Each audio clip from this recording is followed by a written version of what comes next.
বাবা, এই পাশে আপনার ওয়াইফ আর বোন। এই যে বাপের জায়গা বাপ। না বাপের থেকে বাপ না, বাপ অনেক দূরে চলে জি। পিছনে ম্যাডাম ভাই, আরিফ ভাই সরো।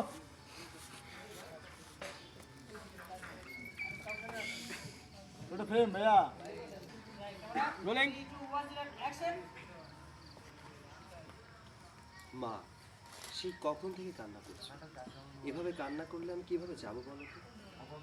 আরে রাজীব তো ঠিকই কইছে, তুমি এমনি কান্তাছো কি লিগা? ও কি প্রথম যাইতাছে বিদেশ? আমি কাঁদতাছি না, আমার চোখ দিয়ে পানি পড়তেছে। মা থাক, হয়েছে, আর কান্না করো না। পুচকি আমি চলে যাচ্ছি রে, বাবা মায়ের দিকে খেয়াল রাখিস। তুই আবার আসবি কবে?